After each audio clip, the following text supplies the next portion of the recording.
Hi viewers, this is मेरी बहा Imran and you are watching my YouTube channel. Viewers, सबसे पहले चैनल को सब्सक्राइब करें, वीडियो को लाइक करें, शेयर करें और बेल आइकन ऑन करना मत भूलिएगा, क्योंकि आज हमें इंडिया से ज्वाइन किया है डॉक्टर अभिषेक मिश्रा जी ने और पाकिस्तान से हमें ज्वाइन किया है मेजर रजा सर ने। Thank you so much major साहब, thank you so much doctor साहब, आप दोनों के वक्त का बहुत शुक्रिया। मेजर साहब, सबसे पहले तो आपकी टॉपी जो है वो माशाल्लाह माशाल्लाह बहुत प्यारी लग रही है और आप माशाल्लाह ये माशाल्लाह मुझे लगता है कि आप पाकिस्तान के हीरो हैं। ये ना वो सगे रिश्तेदार इसी तरह करते हैं। लेकिन देखे, आपने मेरी टोपी की तारीफ की है तो बड़े दिनों के बाद मुलाकात हो रही है, तो मुझे खुशी है कि आपको सर्दियों का वो फ्लू हुआ है। और मुझे हाँ उससे जी। ज्यादा खुशी ये है कि डॉक्टर साहब जो हैं वो बिल्कुल फौजी हेयर कट में हैं। तो मतलब जिसको फौज में कटोरा कट कहते थे, तो वो कटोरा कट के अंदर।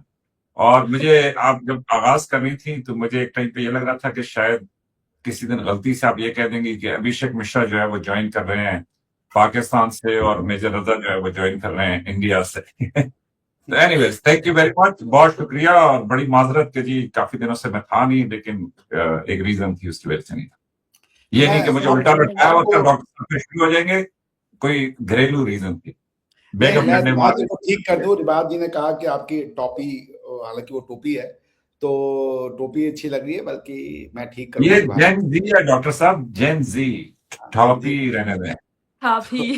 तो खैर, ये स्टेटमेंट पूरी तरीके से ठीक नहीं है। पूरे मेजर साहब ही क्यूट लग रहे हैं इस टोपी में। बिल्कुल। तो ये बताना बड़ा मुश्किल है कि मेजर साहब की वजह से टोपी क्यूट लग रही है या टोपी की वजह से मेजर साहब क्यूट लग रहे वाह, हैं। वाह। ये बताना बड़ा मुश्किल हो गया है। पर जो भी हो, मेजर साहब, आपको और आपके परिवार को हमारी तरफ से नए वर्ष की बहुत बहुत शुभकामनाएं। ईश्वर करे, अल्लाह करे कि आप बहुत खुश रहें, सेहतमंद रहें और हंसते खेलते रहें जैसे कि आप हैं। थोड़ा आतंकवाद सर दूर लाइक रखें। Wise, thank you so much. आपका बड़ापन है और इंशाल्लाह आपके परिवार के लिए भी, सब घर वालों दोस्तों के लिए बेस्ट विशेस। थैंक यू तो सो मेरा मच। तो परिवार आप ही है, आपने अपने आप को ही बेस्ट विशेस दे दी। हाँ हाँ, यही है, यही है, यही। अब प्रोग्राम शुरू करते हैं और आज हम जिस बात पे प्रोग्राम करने जा रहे हैं या किस टॉपिक पे प्रोग्राम करने जा रहे हैं वो DGISPR की स्टेटमेंट के हवाले से है, जिसपे उन्होंने बहुत सारी जो है वो स्टेटमेंट पास की और ये कहा कि बातचीत जो है वो किसी भी मसले का हल नहीं है। वो मैं क्लिप जो है वो यहाँ इस प्रोग्राम में भी ऐड करूंगी एडिट में।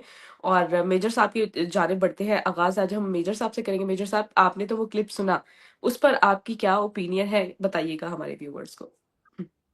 मुझे ना थोड़ी सी ना वो, अब पहले तो मैं सटपटाता था कि मतलब तंग होता था। अब ना वो उर्दू का एक लफ्ज है कि महजूज होता हूँ, मतलब आई एम अम्यूज्ड। मैं इंजॉय करता हूँ कि टॉपी से जिस तरीके से आपने DGISPR के एक मासूमाना बयान की टांगे तोड़ी। उन्होंने ये नहीं कहा कि डायलॉग जो है वो हर मसले को, डायलॉग जो है, क्या कहा आपने कि डायलॉग मसले का हल नहीं डायलॉग्स जो होता। है, हाँ, क्या डायलॉग्स जो है वो मसले का हल है। मैं अगर ये ये वीडियो प्ले कर अब सकूं आपने तो। ठीक कर लिया है, लेकिन पहले जो आपने कहा ना वो आपने बाकायदा टांगे तोड़ी कि डायलॉग जो है वो मुझे भूल गया अपनी तमीज में। अगर एनीवेज, बारिश में है तो जब 6-7 मई को हिंदुस्तान ने पाकिस्तान पे मिसाइल मारे, मासूम बच्चों और खवातीन और मदरसों और मसाजिद को शहीद किया, तो आपने, इस मुल्क के अवाम ने ये क्यों नहीं कहा कि अगले दिन बातचीत कर लेते? क्या हर मसले का हल बातचीत में है? तो ना कोई गजवात होती, ना जंगे होती, ना मुहम्मात होती। अगर हर मसले का हल बातचीत में होता तो बदर के मैदान को याद रखें, याद करें उसे कि सरवरे कौनैन, दो जहान जिनके लिए बनाए गए, वो जात जिससे बढ़कर कोई इंसान नहीं, क्यों नहीं बातचीत कर ली उस दिन उन्होंने? उधर तो बाप के आगे बेटा खड़ा था, भाई के आगे भाई खड़ा था, कुरैशी के आगे कुरैशी खड़ा था, उम्वी के आगे उम्वी खड़ा था, क्यों नहीं बातचीत करते? ये सवाल है। आपके माहिदीन ने फैसला किया कि हम इसके खिलाफ बयानियां बनाएंगे और फिर उस पर गुमराहकुन बयानियां बनाया जाता। क्या हर मसले का हल बातचीत में है? मैं आपसे सवाल करता जी हूं। मेजर साहब, इस पर आपकी क्या ओपिनियन है? डॉक्टर साहब वैसे अजराए तफन्नुन दिन में कितनी दफा रिपीट सुनते हैं आप? मतलब वैसे तो इसकी एक डोज भी काफी है। एनीवेज रिबाहा, आप बताएं, आप बताएं कि आपको ये जो इन्होंने पूरी सुनवाया डायलॉग, जी इसमें तशवीश कहाँ पे है, परेशानी कहाँ पे है? सर, परेशानी तो मैंने कहा है, वर्ड कहा ही नहीं परेशानी का सर। तो देखिए, डीजीआईएसपीआर की सिंपल सी एक प्रेस कॉन्फ्रेंस थी और उस प्रेस मेजर साहब आप कॉन्फ्रेंस बोल में, लीजिए, मैं बताता हूँ मुझे तशवीश कहाँ है। हाँ बताइए। आप अपनी बात पूरी कर लें प्लीज। नहीं नहीं, मैंने बात पूरी कर ली। मतलब मेरे हिसाब से साफ और वाज़ेह बात है। इसमें डॉक्टर साहब नुक्ता क्या है? देखिए ऐसा है मेजर साहब, आपके जो ये हैं, क्या नाम है, डीजीआईएसपीआर, डीजीआईएसपीआर, ये कह रहे हैं बातचीत की कोई आवश्यकता नहीं है।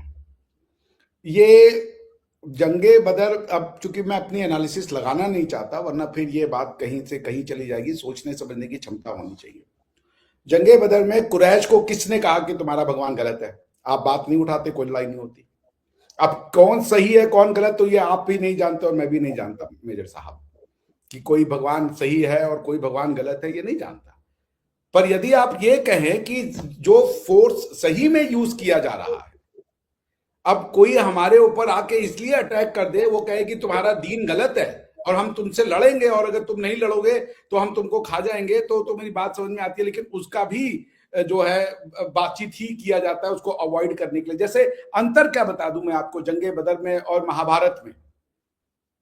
महाभारत में भी दुर्योधन ने पांडवों को उनका हिस्सा नहीं दिया, उनकी जमीन नहीं दी, उनकी बीवी को जुए में हरवा दिया और उनकी बीवी की मतलब द्रौपदी की जो है वो साड़ी को भी भरे सभा में खींचने की कोशिश की। उसके बाद भी भगवान श्री कृष्ण जो थे वो दुर्योधन के पास मैसेज लेके गए। उन्होंने कहा दुर्योधन से कि दो न्याय यदि तो आधा दो, उसमें भी यदि बाधा हो तो दे दो केवल 5 ग्राम, रखो अपनी भूमि तमाम, हम वही खुशी से खाएंगे परिजन। कोई बातचीत है मसले का है, आप बोलने को डॉक्टर साहब मैंने अपने लिए नोट्स रखे हैं ताकि मुझे वो याद रहे अभी। अच्छा ठीक है। तो मैं कह रहा हूं कि तो भगवान ने कहा कि देखो ऐसा है कि दो न्याय यदि तो आधा दो, उसमें भी यदि बाधा हो तो दे दो केवल 5 ग्राम, रखो अपनी भूमि तमाम, हम वही खुशी से खाएंगे परिजन पर असी न उठाएंगे। दुर्योधन वह भी दे न सका, आशीष समाज की ले न सका, उल्टे हरि को बांधने चला, जो था असाध्य साधने चला। मेरे कहने का मतलब यह है कि force is a last resort, last resort. अब दो तरीके की डॉक्ट्रिन्स है, मैं नहीं जानता कौन सही कौन गलत। एक डॉक्ट्रिन्स है, एक डॉक्ट्रिन है जो कह रही है force is a first resort, first.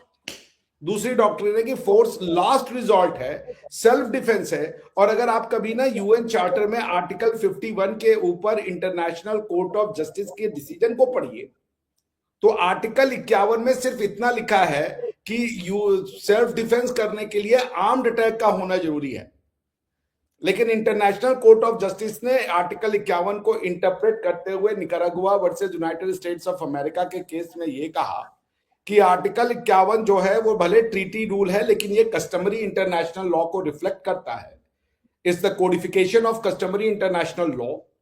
इसलिए इसमें दो ऐसे और एलिमेंट्स डालने होंगे, इंग्रेडिएंट्स डालने होंगे जो आर्टिकल 51 में कोडिफाइड नहीं है, लिखित में नहीं है। क्या क्या डाला उन्होंने? Proportionality and necessity, that what was the need, क्या जरूरत पड़ गई इस फोर्स की यूज करने के लिए कि आपको फोर्स के अलावा कोई और टॉपिक, कोई और तरीका ही नहीं था। जैसे आपके इन्होंने कहा हमारी मसाजिद सही कर दी, हमारे ऊपर अटैक कर दिया, हमारे बच्चों पर अटैक कर दिया, ये बात आधी है। भारत कब से कह रहा है कि टेररिज्म को बंद करो। आप अगर उन मसाजिदों में टेररिस्ट चलाएंगे, आप उसमें मसूद अजहर को रखेंगे। और भारत ने उसके बाद जब वो प्रेस रिलीज किया, उन्होंने कहा हमारा काम हो गया, हमने टेररिस्टों पे अटैक किया और हमने किसी भी गवर्नमेंटल या पाकिस्तानी आर्मी की मिलिट्री इंस्टॉलेशंस पे अटैक नहीं किया, हम युद्ध नहीं चाहते। तो आप ये कह रहे हो कि नहीं हम टेररिस्ट तो रखेंगे, बस मैं 10 सेकंड में खत्म करूं, हम टेररिस्ट तो रखेंगे जी, आपको लड़ना ही पड़ेगा हमसे।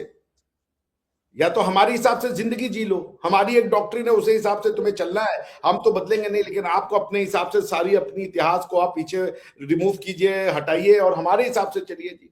कश्मीर में चूंकि मुसलमान है तो हमारा है भाई, मुसलमानों को बराबरी का हिस्सा दो, लेकिन ट्रीटी ऑफ उमर होगा तो हम दूसरों को बराबरी का हिस्सा नहीं देंगे। हम अपना कॉन्स्टिट्यूशन बनाएंगे तो उसमें लिख देंगे कि मुसलमान के अलावा कोई राष्ट्रपति प्रधानमंत्री और नहीं बन सकता। हम अपना कॉन्स्टिट्यूशन बनाएंगे तो लिख देंगे कि इस्लाम के दायरे में जो फंडामेंटल राइट दिए जा सकते हैं वो तो दिए जाएंगे, उसके अलावा कोई ह्यूमन राइट्स नहीं है। अच्छा सर, जी मेजर साहब आप अपना ओपिनियन रखिए, फिर उसके बाद हम डॉक्टर साहब के जाने पाएंगे। अच्छा, माजरत, लेकिन देखें बड़ी कमाल की गुफ्तगू, और डॉक्टर साहब की जो मतलब बड़े दिनों से मुझे हो रहा था कि कुछ कमी है, तो वो जो एक हैवी डोज उन्होंने भी दी है ना, तो अब मेरा बड़ा अच्छी शाम गुजरेगी। तो देखें कमाल ये है कि डीजीआईएसपीआर ने कहा है कि बातचीत से कोई मसला हल नहीं होता, जबकि डीजीआईएसपीआर ने यह कहा है कि क्या बातचीत ही हर मसले का हल है। ठीक, तो टोटली डिफरेंट बातचीत है। एक है कि बातचीत से कोई मसला हल नहीं होता, ठीक है, और दूसरा है कि क्या बातचीत ही हर मसले का हल है, तो या डायलॉग ही हर मसले का हल है। तो एनीवेज ये दो बड़ी मुख्तलिफ पोजीशंस हैं, लेकिन कमाल ये है कि जैसा आप सुनना चाहेंगे वैसा आपको सुनाई देगा। तो प्रोग्राम के आगाज में रिबाहा ने जैसा सुनना चाहा उसने वैसी तमीद बांधी जो मुझे भूल गई थी। शुक्र है कि डॉक्टर साहब ने एग्जैक्टली वही दोबारा बोली। उससे पता चलता है कि दोनों ने बड़ी अच्छी तैयारी की थी मिलजुल के, और एक जैसे डायलॉग सुने, या दोनों की तबीयत एक जैसी मिलती जुलती है कि एक ही तरह सुनते हैं, क्योंकि जाहिर है रोजाना प्रोग्राम करते हैं तो एक दूसरे से असल वो खरबूजे से खरबूजा, मैं खरबूजा छोटे वाला खरबूजा कहता हूँ कि वो रंग तो पकड़ता है। और दूसरी तरफ देखें डॉक्टर साहब, बात यह है कि एक तरफ यूएन का चार्टर, निकारागुआ, ये कॉन्स्टिट्यूशन नंबर फला, मतलब शिक नंबर फला, और दूसरी तरफ मिसाइल अपने हाथ में लो और मार दो जिसको समझो कि जी ये है वो मुजरिम जिसको जरा सजा देनी चाहिए थी। ना कोई ट्रायल, ना कोई वकील, ना कोई सफाई का मौकफ, ना कुछ और, ना कोई एविडेंस, ना कोई प्रूफ। तो मेरे ख्याल में 2026 में तो वैसे ही बड़ा शानदार आगाज हुआ है। वो मेरा बड़ा फेवरेट है जॉन स्टीवर्ट, तो वो एक करता है द डेली शो, और असल मेरी ख्वाहिश ये है कि मैं उसकी तरह का प्रोग्राम कर सकूं। तो उसमें ना वो दिखाता है कि देखो जी, जब भी हमने अमेरिका ने किसी मुल्क के ऊपर हमला किया, किसी की रजीम चेंज की, किसी के सदर को हटाया, जो मर्जी किया, तो हम कहते थे कि देखिए जी हम जो है ना वो जमहूरियत के लिए, हम जो है वहां पे फ्रीडम के लिए, हम वहां पे आजादी के लिए। He used the word pretension. किसके लिए? प्रिटेंशन हाँ, था। प्रिटेंशन। क्या प्रिटेंशन ये था कि जी मतलब इसके लिए, जैसा डॉक्टर साहब कहते हैं कि देखिए हम तो मिसाइल इसलिए मारे हैं ना कि ताकि आपको समझ आ जाए कि देखो ना ये काम नहीं करने चाहिए, और ये सब कुछ आपके लोगों को आजाद करने के लिए, आइन के लिए, वटेवर। लेकिन अमेरिका में अब एक ऐसे सदर है जो मेरी नजर में बिल्कुल प्योर अमेरिकन है। अमेरिकन की जो मैंने उनको थोड़ा बहुत समझा है, उसकी खूबी यह है कि वो मुझे मुंह पे कहेगा कि यू आर अगली, इसलिए तुम्हारी शादी नहीं हो रही। मतलब वो अपनी बेटी को भी ये बात कह देगा, बेटे को भी कह देगा। ये प्योर अमेरिकन है। वो कोई ये जो हमारी तरह है तमीज के जी खाना खाएंगे तो जवाब आएगा कि नहीं। मैं आपको एक मिजाहिया किस्सा सुनाता हूँ डॉक्टर साहब। मैं अमेरिका में था, क्रिसमस के दिन थे, मेरे साथ एक गोरा था, सारे दिन हम इकट्ठे थे, शाम को हम खाने के लिए जाने लगे।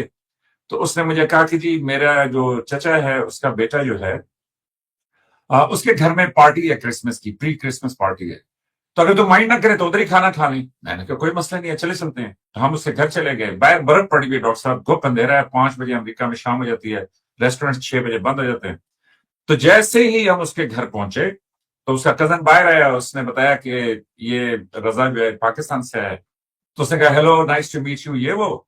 और उसके बाद डॉक्टर साहब, उसके कजन ने पूछा कि would you like to have food, कि क्या आप खाना खाएंगे? और टिपिकल पाकिस्तानी स्टाइल में जवाब है नहीं। ठीक है, मुझे यकीन है कि हिंदुस्तान में भी ये जवाब है। जैसे ही आप किसी से पूछेंगे खाना खाएंगे, पहले वो कहेगा नहीं। तो मैंने जैसे ही डॉक्टर साहब कहा नहीं, तो उन्होंने कहा ओके, और वो दोनों अंदर चले गए और मुझे बाहर बिठा। ठीक है डॉक्टर साहब। अब और वो जो बेवकूफ आदमी मेरे साथ था, जिसके साथ मिलकर मैंने खाना था, उस बेशरम ने भी दोबारा कहा ही नहीं कि यार हमने तो खाना खाना था, तू आ जा अंदर। वो भी दोनों अंदर बिल्कुल अमरीकी स्टाइल में अंदर चले गए। डॉक्टर साहब 1-2 मिनट गुजरे तो मैं बाहर देखूं अंधेरा, साथ देखूं बर्फ। मैंने कहा उस्ताद ये तो कोई रेस्टोरेंट नहीं मिलेगा, क्रिसमस के दिन है, लोग वैसी जल्दी छुट्टी कर रहे हैं। तो ये इतनी लंबी रात सर्दियों की, और वो भी अमेरिका की सर्दियों की बर्फ वाली लंबी रात, ये भूखा कैसे तो गुजारेगा। तो ढीठों की तरह मैं खड़ा हुआ, मैंने वो शीशे पर नॉक किया तो वही उसका कजन बाहर आया। मैंने कहा I would like to have food, मतलब मैं खाना खाना चाहता हूं। तो उसने कहा तो फिर मसला क्या है, आ जाओ अंदर। तो वो मुझे ले गया। एनीवेज वो सब लोग बड़े अच्छे तरीके से मिले, ये वो फलाने का। तो उसकी फैमिली ने बड़ा अच्छा लुक आफ्टर किया। तो मैंने उनको फिर ये बात बताई, मैंने कहा जनाब ये इंडिया पाकिस्तान से कोई आए ना, तो हमारे घरों में जब कोई मेहमान आ जाता है तो उससे आप कम से कम 5-6 बार पूछें कि खाना तो उनको ये समझ ही नहीं आ रही थी डॉक्टर साहब कि भाई इसमें मतलब हाउ डू यू गैस कि इट्स अ जेन्युइन नो या इट्स अ जेन्युइन यस, और फिर इतना तकल्लुफ तुम लोग क्यों करते हो। तो मैंने कहा यार इसकी मुझे रीजन नहीं पता, लेकिन हमारे यहाँ मैं मतलब फैमिली ने गैस करना है कि डॉक्टर अभिषेक मिश्रा मेरे घर आ गए हैं, डॉक्टर साहब खाना खाएंगे। अरे नहीं नहीं नहीं नहीं नहीं। तो अब मैंने और मेरी बेगम ने किचन में जाके डिस्कशन करनी है कि देखो वो कह रहे हैं कि नहीं खाना खाना। तो बेगम ने कहा नहीं नहीं नहीं नहीं, उसने खाना खाना है। तो एनीवेज मैं ये कह रहा हूं कि ये हमारी एक वो कल्चर है, ये हमारी एक वो चीज है। लेकिन जब घुप अंधेरी रात हो, बाहर बर्फ हो, तो फिर आपको कई दफा ढीठों की तरह खड़े होकर कहना पड़ता है कि जनाब मैंने खाना खाया। तो एनीवेज मैं इस बात को जोड़ना चाह रहा था इस चीज से कि हमारे यहाँ मतलब देख रहा, ये जो अमेरिकी सदर है अभी, तो वो हाँ जॉर्ज स्टीवर्ट की बात, तो उसमें ना जॉर्ज स्टीवर्ट कहता है कि जी जमहूरियत के लिए, आजादी के लिए पहले अमेरिकी सदर ये कहा करते थे। लेकिन अब जो अमेरिकी सदर है उसमें वो क्लिप है बड़ा खूबसूरत, उसमें वो दिखाता है कि जी प्रेसिडेंट साहब जो है अमेरिका के, वो कहते हैं कि जी ऑयल के लिए गए हैं, ऑयल वाली कंपनियां मरी जाएंगी, हम सारा इनका तेल ले लेंगे, सारी इनकी दौलत ले लेंगे। और वो क्लियर, ट्रंप साहब क्लियर बता रहे हैं कि भाईजान मैं कोई जमहूरियत वमहूरियत के लिए नहीं गया, मैं बाकायदा उधर डाका मारने गया हूं, मैं वहां से सारे पैसे सारी दौलत ले लूंगा। और वो सेनेटर लिंडजी ग्राहम जो है उनको थोड़ी देर के लिए माइक मिलता है, जहाज में ये खड़े हुए हैं, और वो कहते हैं कि देखो आजादी के लिए, हकूक के लिए, वेनेजुएला के लोगों की बेहतरी के लिए ये वो फलान। और प्रेसिडेंट ट्रंप साहब वो अच्छी तमीज बांधता है, मतलब जो डीप स्टेट को चाहिए होती है। और प्रेसिडेंट ट्रंप साहब फिर उसके बीच में टांग अड़ाते हैं और कहते हैं और तेल के लिए बताओ इनको कि हम तेल के लिए गए। तो मैं ये कह रहा हूं कि अब तो डॉक्टर साहब मामला कहाँ यूएन, कहाँ कुछ और, कहाँ सब कुछ। अब तो मामला ऐसे हो गए हैं कि जी मेरे हिसाब से, मैंने अगले दिन प्रोग्राम भी किया था, 2026 जो है वो बड़ा टफ साल होगा दुनिया के लिए। तो ये जो जेन जी है, इन्होंने तो ना कोई जंग लड़ी है, ना कोई जंग देखी है, ना कोई वो सब कुछ किया है। हमने भी खैर से नहीं देखी, लेकिन कम से कम उसकी कहानियां सुनाने वाले जिंदा थे कि जिन्होंने वर्ल्ड वॉर 2 में हिस्सा लिया था। और वो बताते थे कि भाई जंग जो है वो कितनी खतरनाक, कि आपको अपने गांव में कोई ऐसा फौजी नजर आता था कि जो सुन नहीं सकता था, सही तरह बोल नहीं सकता था, वो इसलिए कि कहीं बर्मा में या कहीं और उसने गोले बारूद या तोफाना चलाया हुआ था।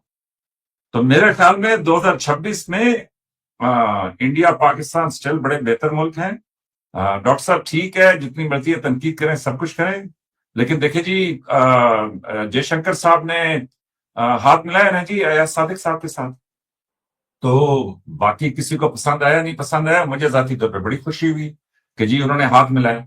और लेकिन फिर वहां मजे की बात थी डॉक्टर साहब कि उससे कुछ दिन पहले ही हम आपको कह रहे थे हाथ मिलाओ, क्रिकेट में आप बल्ले मारते थे, मतलब लेट जाते थे ग्राउंड के अंदर, वो सारा कुछ। तो ये माने कि पाकिस्तान, मतलब आप जाहिर है कि बहुत बड़ा वो साइज रखते हैं, लेकिन पाकिस्तान अपनी छोटी सी उसमें जो थोड़ा बहुत कर सकता है वो करने की कोशिश करता रहता है। लेकिन मेरी समझ के मुताबिक ये जो DGISPR का बयान था उसमें उन्होंने ये कहा कि क्या हर चीज का, हर मसले का हल बातचीत है। तो उसका स्ट्रेट फॉरवर्ड जवाब बनता है कि जी नहीं, बहुत सारे मसाइल ऐसे हैं कि जहां पे बातचीत नहीं चलती। इवन डॉक्टर साहब ने जो मिसाल दी कि जी हमने मिसाइल मारे, तो इन्होंने वही साबित किया ना जी कि बातचीत से मसला हल नहीं होता, तो इसलिए हमने मिसाइल मारने। और ये बात DGISPR साहब कह रहे थे। तो आपने उसकी टांगे तोड़ के ये बना दिया कि किसी भी मसले का हल बातचीत नहीं है, जो कि मतलब एकदम से सारे कहेंगे कि नहीं।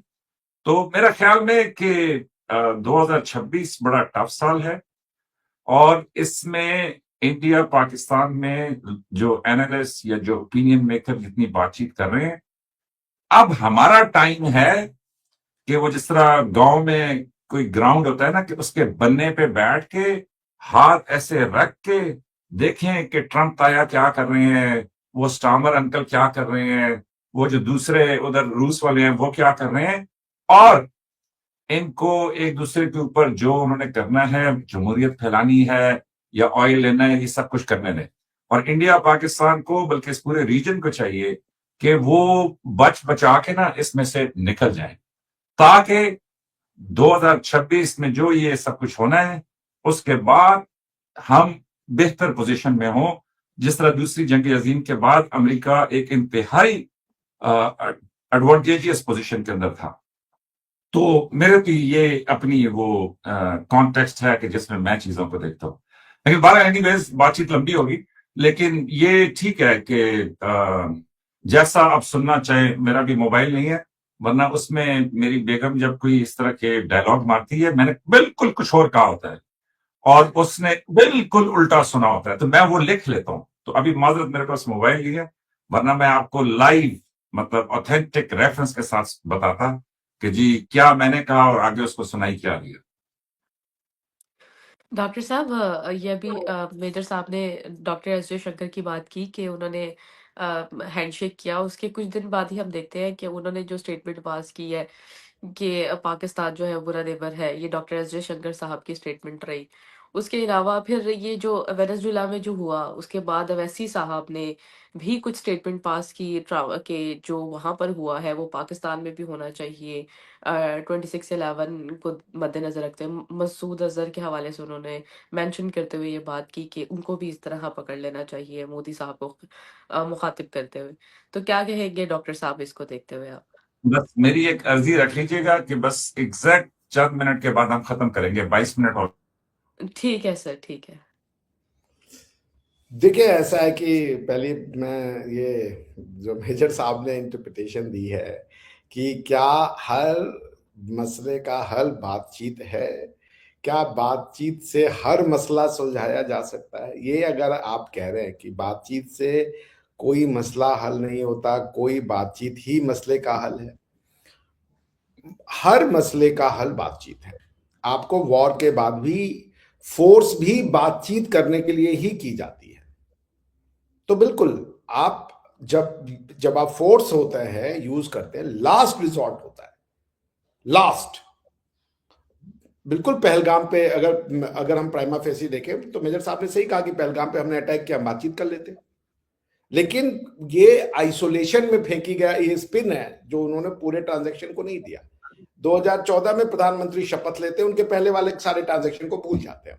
2014 में प्रधानमंत्री शपथ लेते हैं, प्रधानमंत्री लाहौर पहुंचते हैं, प्रधानमंत्री नवाज शरीफ को अपने यहां बुलाते हैं शपथ ग्रहण समारोह में 2-2 बार।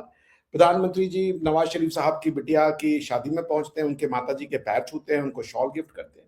प्रधानमंत्री जी पठानकोट के हमले में आईएसआई के लोगों को इन्वेस्टिगेशन के लिए पठानकोट पंजाब में बुलाते हैं। प्रधानमंत्री जी उसके बाद हर मौके पे शहबाज शरीफ साहब से ट्विटर पे बातचीत करते हैं, सब कुछ करते हैं। उसके बदले में क्या मिल रहा था हमें? पठानकोट, उरी, पहलगाम, एक के बाद एक यही सब। तब बातचीत जब लास्ट रिजॉर्ट हो। लेकिन आप फर्स्ट रिजॉर्ट को ये नहीं कह सके कि बातचीत ही मसले का हल है। कश्मीर पे आपने कब बातचीत की? आप चढ़ दौड़े हो 1947 से लेकर आप चढ़े दौड़े हो, कब बातचीत किया आपने? इंडिपेंडेंस स्ट्रगल जब चल रही थी तब भी आपको पाकिस्तान चाहिए था, आपके पास एक ही था, डायरेक्ट एक्शन डे। कब किया आपने बातचीत? क्योंकि आपके पास आर्ग्यूमेंट्स वाले तर्क नहीं है, आप तार्किक रूप से कमजोर हैं, इसलिए फोर्स ही आपका वो बनता है अल्टीमेट रिजॉर्ट। यदि आप न्यायोसंगत बात करेंगे, इंसाफ पसंद बात करेंगे, तो आदमी को जिसको समझना होता है कि गलती कहां हो रही है वो समझ जाता है। खैर चलिए, छोड़िए इन बातों पे, मैं नहीं जाता। मेरे हिसाब से ये बात बिल्कुल गलत है कि क्या कुछ हर बातचीत जो है, हर मसला बातचीत से ही सुलझाया जा सकता है। जी हाँ, हर मसला बातचीत से सुलझाया जा सकता, फोर्स के बाद भी बातचीत ही करनी है। या तो आप ये लिख कर दे दीजिए कि जो मसला आप फोर्स के थ्रू सुलझाएंगे उसके बाद आप बातचीत नहीं करेंगे, और जो आप डिजायर्ड रिजल्ट लेना चाहते हैं वो फोर्स से मिल जाएगा आपको। आप मुझे बता दीजिए, फोर्स एक मिनिमल टूल है आप एडवांटेजियस पोजीशन में बातचीत करने का, बस। But ultimately table he solution है। और मैं एक बात कह दूं, चाइना और इन्होंने अमेरिका की बातचीत की। देखिए, मैं मार्को रूबियो साहब का स्टेटमेंट सुना था और मेरे तो होश फाख्ता हो गए। मार्को रूबियो कह रहे हैं वेस्टर्न हेमिस्फीयर हमारा है और यहां पे कोई हमें नहीं चाहिए जो अमेरिकन इंटरेस्ट के खिलाफ हो। मैं हैरान हो गया, ये वही लोग हैं जो इंडो चाइना जो है समुद्र को कहते हैं ये फ्री होना चाहिए, ये open to trade for all होना चाहिए। तो आपको चाइना सी में, साउथ चाइना सी में, आपको एशिया पैसिफिक में रूल बेस्ड ऑर्डर चाहिए, ओपन फॉर ऑल होना चाहिए, सारे ट्रेड वहां से फ्रीली हो जाए, अमेरिका जिसके साथ चाहे वो फ्री ट्रेड करे। और वेस्टर्न हेमिस्फीयर में ये नहीं लगेगा, वेस्टर्न हेमिस्फीयर में फ्री ट्रेड नहीं होगा। ये जो दोगलापन है, देखिए मैं जब कहता हूं जब कोई ताकत शक्ति ब्रेजन हो जाए वो अपने जिसे समझ लीजिए अपनी अंत की ओर उसका रास्ता प्रारंभ हो जाता है। तो या तो ये कहते हैं रूल। हाँ जी जी सर, प्रोग्राम को हम थोड़ा सा आज शॉर्ट रखेंगे, फिर एक मैं अपनी बात फाइंड अप करता हूँ। जी सर, जी सर। मैं बस सबसे इतना ही कह रहा था कि जो मेजर साहब में और मेरे में यहाँ पर एक कन्वर्जेंस है कि अमेरिका जिस तरीके से ब्रेजन पावर का इलीगल यूज कर रहा है वो ठीक बात नहीं है। अगर साउथ चाइना सी फ्री होना चाहिए, रूल बेस्ड होना चाहिए, तो कैरिबियन भी, पैसिफिक भी। वेनेजुएला अगर डॉलर में ट्रेड नहीं करना चाहता तो वो वेनेजुएला की मर्जी है। आप डॉलर को इंटरनेशनल करेंसी नहीं बना सकते, यह आपकी मिल्कियत नहीं है, आपकी बकौती नहीं है। End of the matter, the world must take a stage against this kind of I would say hooliganism, दादागिरी आज तक किसी की नहीं चली है। So we must all come together that we would say we want a free Western Hemisphere, a rule-based Western Hemisphere, and not someone's personal property of Western Hemisphere. अगर ये एक स्पेसिफिक आपका ट्रेड रूट फ्री होना चाहिए तो western hemisphere के सारे trade route free होने चाहिए। वेस्टर्न हेमिस्फीयर के हर कंट्री को ये राइट होना चाहिए कि वो जिस कंट्री से जैसे चाहे वैसे संबंध बना सके। जी मेजर साहब कुछ कहना चाह रहे हैं? Thank you so much. Doctor साहब, वो मैं तो उम्मीद कर रहा था कि मोदी साहब कोई इस पे स्टेटमेंट देंगे कि जनाब ये ब्रेजन क्या तरीका है, और वैसे भी हमने कंडेम कर दिया, आपने नहीं पढ़ा फिर? ना ना ना ना, देखिए ये जो छोटे मोटे बच्चे हैं इनको ये बताया करें क्या। मैं तो बड़े आदमियों के साथ आपने तशवीश का इजहार किया है कि उफ परेशानी हो रही है। कंडेम बहुत बड़ा लफ्ज है डॉक्टर साहब। मैं आपको इंडियन एम्बेसी का, इंडियन फॉरेन मिनिस्ट्री का स्टेटमेंट दे देता हूँ आपको, आप देख लीजिए। जरूर। लेकिन बहरहाल रिबाहा, मैं तो अभी क्या कहते हैं उसको ये कहूंगा कि मुझे आप कह रही थी ना जयशंकर साहब ने कहा कि जी पाकिस्तान बुरा। देखिए उन्होंने एक डोमेस्टिक ऑडियंस को भी तो करना है ना, तो जब उन्होंने हाथ मिलाया तो जाहिर है बड़ी ले दे हुई, तो फिर उन्होंने एक डोमेस्टिक ऑडियंस को तो वो करना। तो एनीवेज बहुत शुक्रिया, बड़ी मेहरबानी आप लोगों की। तो माजरत, अभी जरा कहीं जाना है और वो बॉस के ऑर्डर हैं। अब ये यहाँ पे आपके सारे मनचले समझेंगे पता नहीं कौन बॉस है, लेकिन इनको जरा बताना कि वही मेरा भी बॉस है जो तुम सबका बॉस है। अब सोचो कि वो कौन है। अच्छा, वैसे रिबाहा जी ने ये प्रोग्राम, इसके प्रश्न मुझसे भी किया था और मियां आसिफ अली साहब से भी किया था। मेजर साहब और मियां आसिफ अली साहब का ये जो जयशंकर साहब के बयान पे डिट्टो वही आंसर है। डिट्टो नहीं तो यही है। नहीं डिट्टो मुझे नहीं पता, मैंने नहीं देखा उनका। लेकिन देखे ना डॉक्टर साहब, जब आपने रास्ते निकालने होते हैं तो तब आप एक साइड पे अगर आगे बढ़ते हैं तो दूसरी साइड पे अपने लोगों को तसल्ली भी देते हैं कि भाई ये तो मतलब ये नॉर्मल बात है, मेरे हिसाब से कोई बुरी बात नहीं है। तो जयशंकर साहब ने कहा ठीक है, तो ही हैज टू मतलब जो है ना address the ministry of foreign affairs, external affairs ने क्या कहा आप सुन लीजिए मेजर साहब। Yes, we are concerned about developments in Venezuela. Concerned. Thank you very much. Bye नहीं तो bye. देखिए, Okay. ये सर मेरा आज दिन आपने पूरा कर दिया. Thank you अरे so सुन much. तो लीजिए भाई, आगे कैसे नहीं चलेंगे? We सर would बाहर Okay. दरवाजे खटखटा रहे हैं. डॉक्टर साहब आप तो है फ्री इंसान इस दुनिया में.